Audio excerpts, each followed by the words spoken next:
Créer un paysage réaliste grâce à l'intelligence artificielle, c'est maintenant possible sur votre ordinateur et je vous montre ça juste après la petite intro.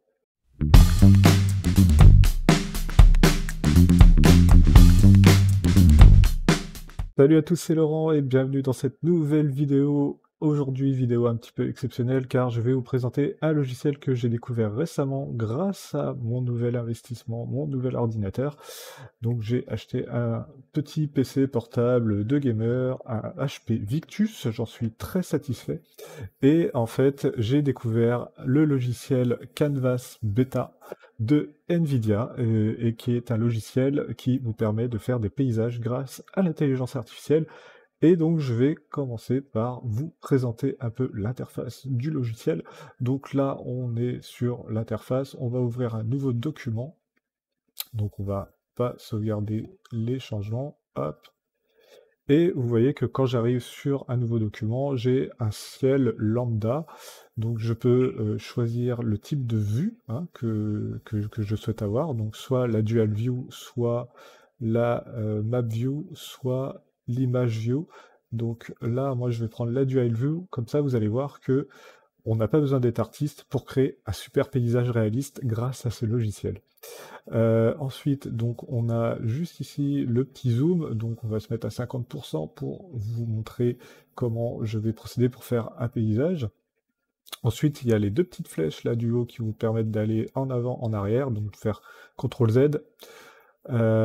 Donc ensuite, vous avez un bouton d'export. Vous avez tout le classique, donc créer un nouveau document, ouvrir un document ou l'enregistrer. Et puis sur le côté, comme tout bon logiciel de création, vous avez une barre d'outils.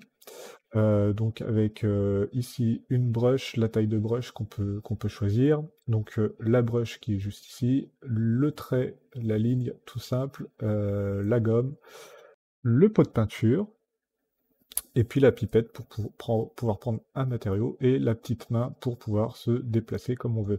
Alors la petite main, on peut y arriver très facilement avec le raccourci espace. Hop.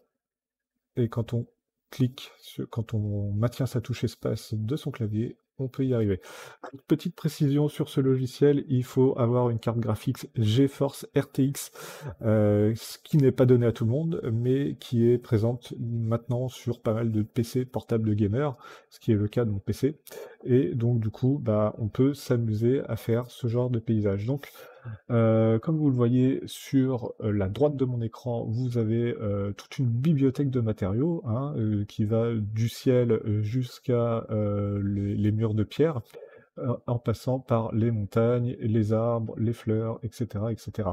Et donc ensuite, vous avez des variations de style que vous pouvez créer ou que vous avez déjà d'intégrer dans le logiciel. Ça, je vais y revenir ensuite. Donc là, je vais commencer par créer un petit paysage, en faire un paysage marin. Donc je vais aller choisir une variation déjà, parce que j'ai pas envie d'avoir un paysage de nuit, donc je vais prendre un paysage de jour.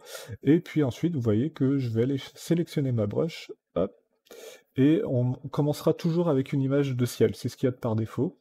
Et donc là, je vais aller choisir mon matériau cible, j'étais déjà dessus, et je viens juste tout simplement tracer un trait dans ma map, donc c'est l'écran de gauche, et l'image qui va être le résultat de la map sera dans l'écran de droite.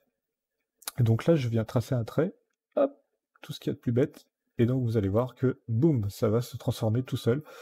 L'ordinateur, l'intelligence artificielle, va calculer que j'ai voulu tracer un trait pour faire une mer, et donc il me fait un trait avec un horizon parfait et une texture de mer. Cette texture-là, je vais pouvoir bien sûr la remplir. Tac. Et donc vous voyez que là, tout de suite, bah, j'ai une image de mer qui est juste incroyable. En 2 secondes, j'ai un paysage déjà réaliste.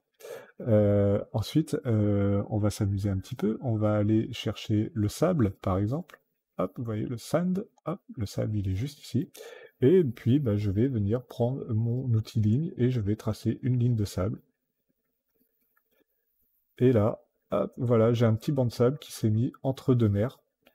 Et je vais pouvoir remplir ce banc de sable, hop, pour avoir une plage. C'est pas magnifique? C'est trop facile. Donc on peut maintenant se permettre de créer, par exemple, avec les montagnes et les collines, une île à l'horizon. Donc on va prendre la colline par exemple, et puis on va venir, hop, se mettre en brush, et mettre une brush un petit peu moins épaisse. Et ici dans la map, vous voyez, je vais venir tracer une colline. J'ai l'impression de faire un dessin comme un enfant. Tac, mais sauf que magie, ça me trace une île. C'est juste super. Hop, là pareil, de l'autre côté, je mets une autre île. Hop. Et pourquoi pas, au fond, je vais pouvoir, si je descends ma brush, faire un paysage de fond. Tac, avec quelques reliefs au loin. Et vous voyez que le logiciel vient calculer comment j'ai dessiné la chose pour avoir un premier plan et un arrière-plan. Donc je vais pouvoir effacer, hein, bien sûr. Ça, c'est pas le souci. Ça marche comme sur Affinity Photo ou Photoshop. Et voilà, là, je viens effacer ce qui ne va pas. Et tout de suite, vous allez voir que, boum, ça corrige. C'est juste super. Voilà, là, par exemple, cette île-là ne me plaît plus. Hop, eh bien, je viens tout simplement l'enlever. Donc voilà, on peut composer vraiment comme on veut, tout ce qu'on veut. Et bien là, je vais mettre une petite montagne, par exemple. Hop, on va prendre la brush, on va prendre la montagne. Et ici, je viens mettre une montagne. Tac. Donc là, il y a un trou au milieu. Eh bien, je viens remplir et vous voyez que je vais avoir ma montagne. Hop, ma petite falaise qui est là.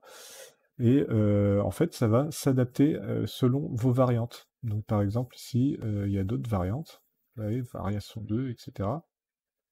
Eh bien, le paysage va venir s'adapter sur les variantes. Si vous prenez une variante montagne, eh ben, votre montagne aura l'aspect d'une montagne.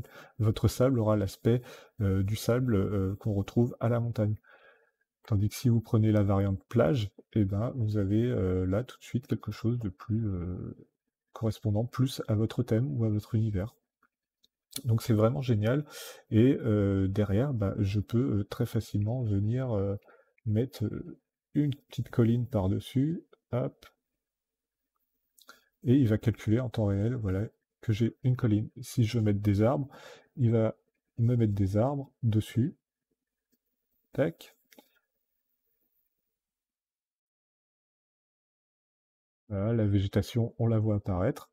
Et en fait, votre végétation sera aussi liée à la variante que vous avez choisie. Donc là, on a déjà un paysage qui est plutôt intéressant, et vous voyez que je vais pouvoir venir l'embellir, par exemple, au premier plan, en mettant, pourquoi pas, des petits buissons.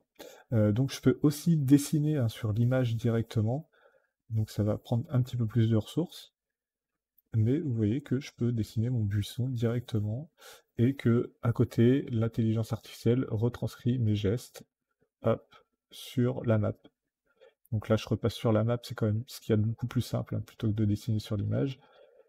Hop, et on va mettre un petit peu d'herbe pour faire quelque chose d'un peu plus sauvage. Voilà. Et donc là, on a une super crique un peu sauvage, un paysage ultra réaliste. On va mettre quelques fleurs. Hop. Donc là, les fleurs dans les buissons. Je ne sais pas si c'est possible. On va voir, il va le calculer. Voilà, c'est tout à fait possible. Et on va venir embellir ça avec quelques nuages dans le ciel, parce que c'est trop beau quand même d'avoir du ciel trop bleu. Voilà, 2-3 nuages. Et j'ai créé mon paysage réaliste en moins de 5 minutes. Bien sûr, vous pouvez ensuite exporter votre, comment dire, votre paysage soit en PNG, soit en PSD, et ça c'est très intéressant parce que vous allez pouvoir ensuite faire des paysages réalistes, surnaturels, les traiter graphiquement dans Photoshop, voire même dans Affinity Designer, mais ça fera l'objet d'une prochaine vidéo. J'espère que ce tuto vous aura plu. Si c'est le cas, laissez-moi un petit commentaire et un pouce levé en l'air pour me récompenser du travail réalisé. Et n'hésitez pas à partager le savoir sur les réseaux. C'était Laurent sur Canva Beta de NVIDIA. Et je vous dis à plus tard. Ciao!